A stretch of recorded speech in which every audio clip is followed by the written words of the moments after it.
Hello family, स्वागत है आप सभी का होमली टॉक पर। और आज हम जो स्टोरी सुनने वाले हैं वो है एक देवरानी और जेठानी की। ये स्टोरी मुझे मेरे बहुत प्यारे सब्सक्राइबर ने सेंड की है।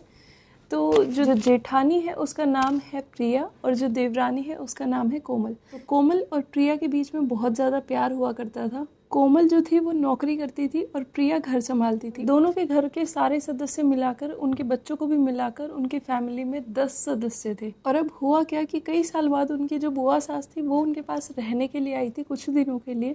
तो वो जैसे ही सुबह अगले दिन उठती है तो वो देखती है कि कोमल फटाफट से अपना काम ख़त्म करने लग रही थी और जो प्रिया थी वो सभी के लिए ब्रेकफास्ट बनाने लग रही थी। उसके बाद में कोमल जो है वो आती है और सबको ब्रेकफास्ट सर्व कर देती है। उसके बाद फटाफट से कोमल अपना भी नाश्ता पैक करती है और ऑफिस के लिए चली जाती है। उसके बाद प्रिया ने घर का खाना बनाया और थोड़ी देर अपनी सास और बुआ सास के साथ वो बैठ के बातें करने लगी। लेकिन उसी बीच क्या हुआ ना कि बुआ सास से रहा नहीं गया और उन्होंने प्रिया को कुछ बातें बोली। अब वो बातें उन्होंने क्यों बोली वो मैं आपको आगे बताऊंगी। वो प्रिया को कहती है कि मैं सुबह से देख रही हूँ तेरी जो देवरानी है वो तेरे ऊपर बहुत ज़्यादा हुक्म चलाती है। सारा नाश्ता खाना वगैरह तूने सुबह खुद बनाया, मैंने अपनी आंखों से देखा। और अब जो तेरी जेठानी है वो फॉर्मेलिटी करने के लिए सबके आगे दिखावटी वो परोसने लगी, सर्व करने लगी। मतलब इन शॉर्ट उनका कहना था कि वो दिखावा कर रही थी। उसके बाद प्रिया ने अपनी बुआ सास को जवाब दिया, नहीं बुआ जी ऐसा कुछ नहीं है, कोमल बहुत अच्छी है। तो बुआ सास प्रिया को कहती है कि तुम बहुत ज़्यादा सीधी है, बहुत ज़्यादा भोली है, तुझे कुछ नहीं पता। लेकिन ये जो मैंने बाल है ना ये ऐसे ही बुढ़ापे में सफ़ेद नहीं करे, उम्र की वजह से सफ़ेद नहीं हुई, ये एक्सपीरियंस वाले बाल हैं। और तू मेरी बात समझ, तेरी जो देवरानी है वो बहुत ज़्यादा तेज़ है और वो बहुत ज़्यादा चालाक है, वो तुझसे अपने काम निकलवाती है। लेकिन अब हुआ क्या कि प्रिया से भी रुका नहीं गया। तो प्रिया अपनी बुआ सास को बोलती है कि बुआ आपको कोमल का ब्रेकफास्ट सर्व करना तो दिखा, लेकिन आपको ये नहीं दिखा कि वो सबसे पहले रोज़ मुझे ब्रेकफास्ट सर्व करती है खुद, और सबसे पहले चाय भी मुझे देती है, पराठे भी मुझे डाल कर देती है। और सबसे पहले वो कहती है कि दीदी आप खा लो, क्योंकि अगर मैं और सबका ब्रेकफास्ट वगैरह बनाने लग जाऊँ तो मैं अपना तो भूल ही जाती हूँ। और वो मेरा इन चीज़ों में बहुत ज़्यादा ध्यान रखती है। और कोमल सबसे पहले उठती है, उसके बाद में वो मंदिर की साफ़ सफाई करती है। उसके बाद वो मुझे कहती है कि आप हमेशा 1 घंटा लेट उठा करो, क्योंकि मुझे उठते के साथ ही किचन में जाकर खाना वगैरह बनाना होता है। और कोमल ऑफिस से आते हुए घर की सारे वेजिटेबल्स जो भी ख़त्म हो रखी होती है वो ले आती है, क्योंकि हमारे जो हस्बैंड है वो रात को लेट आते हैं। अब कोमल ने माँ जी को भी सब्जियां वगैरह लाने से मना किया हुआ है, क्योंकि उनके घुटनों में दर्द रहता है तो उन्हें जाने में परेशानी होती है। लेकिन कभी भी अगर माँ जी का घूमने जाने का मन होता है तो कोमल स्पेशली उसके लिए छुट्टी लेती है और उन्हें घुमाने के लिए लेकर जाती है। और हाँ बुआ जी, कोमल हमेशा ऑफिस से आकर मेरी हर काम में, खाना बनाने में बहुत ज़्यादा मदद करती है, भले ही वो ऑफिस में कितनी भी थकी हुई क्यों ना हो। कोमल मेरी देवरानी भले ही क्यों ना है, लेकिन वो बिल्कुल मेरी छोटी बहन की तरह रहती है। अब ये सारी जो बातें सुनकर ना बुआ जी बिल्कुल चुप रह गई। और अब जो उनकी जो चुगलियाँ थी ना वो प्रिया के आगे बिल्कुल भी काम नहीं करी।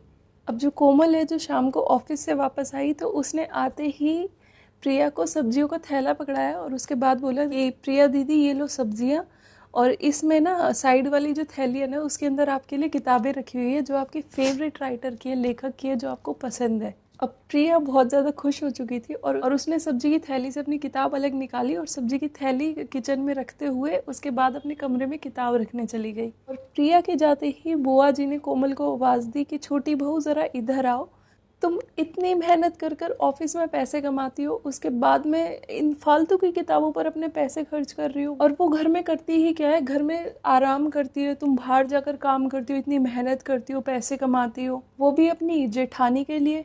तो कोमल कहती है, क्या बुआ जी, प्रिया और आराम, उसे तो कह कह कर आराम कराना पड़ता है। सुबह से बेचारी प्रिया लगी ही रहती है, मेरे और उसके 4 बच्चे मिलाकर और बाकी सबका खाना, वो भी अलग अलग फरमाइशें, पूरा दिन उसका काम में जाता है, सारी चीज़ें वो ही करती है, सारे घर के काम। फिर भी उसके चेहरे पर एक प्यारी सी स्माइल होती है हमेशा।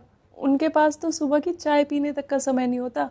और फिर जब शाम को बच्चे वापस आते हैं तो वापस से उनका खाना पीना, फिर दोबारा से उन्हें पढ़ाना वगैरह, वो सब कुछ चीज़ें वही करती है। मैं तो ऑफिस में बिजी रहती हूँ, वो है, इसीलिए मुझे किसी चीज़ की, कोई बच्चों की कोई चिंता नहीं रहती और मैं पूरा ध्यान अपने काम में लगा पाती हूँ। और कुछ ही दिनों पहले मुझे प्रमोशन भी मिला है। मम्मी पापा की दवाइयाँ कब ख़त्म हुई, कब लाना है, घर पर बच्चों का ध्यान रखना, सारा काम करना, और जब भी कोई रिलेटिव, कोई रिश्तेदार आता है ना तो उनकी सेवा पानी करना, वो सभी कुछ वही करती है। और बुआ जी, घर पर रहकर घर और बच्चों दोनों को संभालना कोई छोटी बात तो नहीं है। मेहमानों की भी आवभगत प्रिया ही करती है और भी बिना किसी शिकायत के, और बस उसे पढ़ने का ही शौक है। क्या मैं उसकी इतनी छोटी सी इच्छा पूरी नहीं कर सकती? क्या वो मेरी बड़ी बहन नहीं है? और उनकी ये छोटी छोटी इच्छाएं मैं पूरी नहीं करूंगी तो कौन करेगा? ये सारी बातें जब बुआ जी ने सुनी तो उनकी तो बोलती ही बंद हो गई। और ये जितनी भी बातें हो रही थी ना, तो पीछे खड़ी होकर कोमल और प्रिया की सास वहाँ पीछे खड़ी होकर सुनने लग रही थी। और वो बाद में फिर अपनी ननंद के पास आकर बोलती है कि जीजी,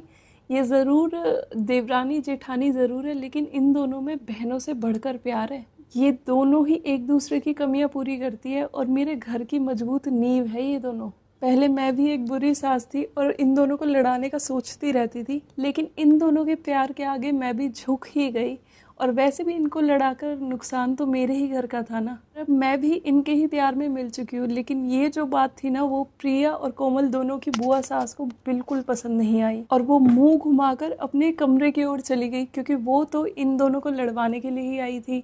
और रियली अगर हर एक घर में ऐसी बहुएं हो ना, तो हर एक घर स्वर्ग बन जाए। आपको आज की हमारी कहानी कैसी लगी कमेंट करके ज़रूर बताना। और अगर आपको आज की हमारी ये कहानी अच्छी लगी है तो अपनी देवरानी जेठानी रिलेटिव्स के साथ ज़रूर से शेयर करना। Okay, tata, bye.